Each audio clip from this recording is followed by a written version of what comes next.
Because in maritime courts, corporations can only contract with other corporations. A lawyer can only represent you as a corporation. And let me ask you a question, Ann.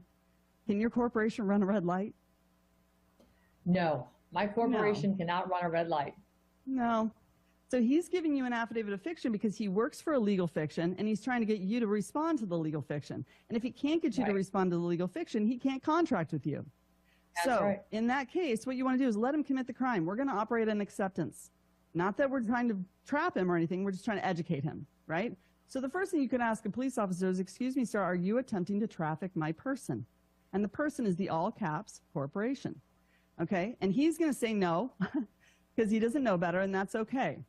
But what he's ultimately doing is he's giving you a ticket, an affidavit of fiction, and that's got a 30-day notice. You've got a choice to show up at court, right?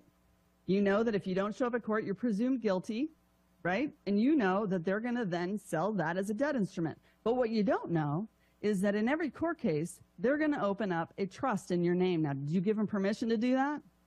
And I did not. No. And then what they're going to do is they're going to put 3 bonds in that trust. They're going to put a bid, a performance, and a payment bond in there. And then they're going to basically trade you on through your Sesta KV trust, which you didn't even know you had, and they're going to make anywhere from $2 to $5 million per traffic violation.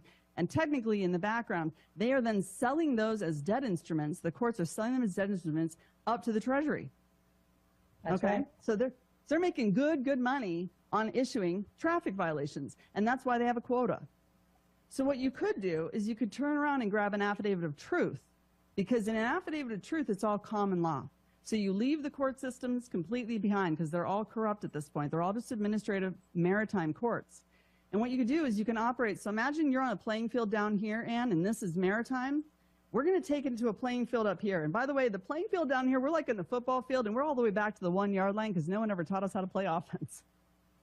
But I'm about to take you to a football field right above that. You're going to fly right over to the end zone because you're operating in truth, and no one can rebut truth. So you're going to give them words that no man can gainsay. And in your affidavit of truth, you're going to say in that affidavit, there is no evidence that you didn't just hold me at gunpoint and attempt to traffic my person. There's no evidence that you're not working for a foreign corporation.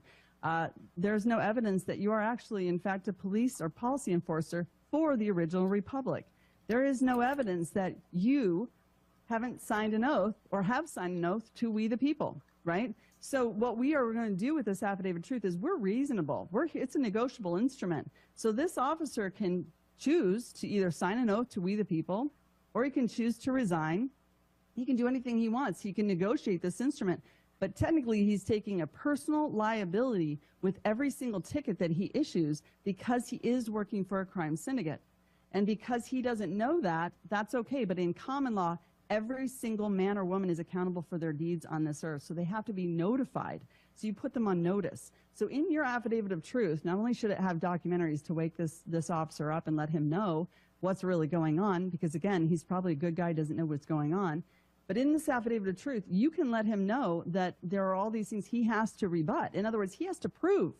You're giving him force, you're forcing burden of proof back on him that he has in fact signed an oath to we the people. And he hasn't, so he cannot prove otherwise. And when you put it in a negative advertement statement, you're basically saying there is no evidence to show that you did not just do this. Now, this is a very powerful statement. A negative advertement statement is very different than asking them for burden of proof. I'm not saying, hey, under burden of proof, prove to me you didn't just do this.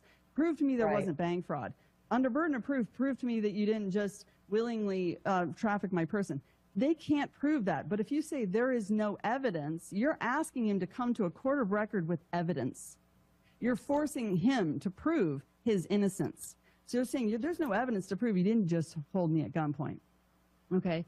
And which is extortion. It's forced law, okay?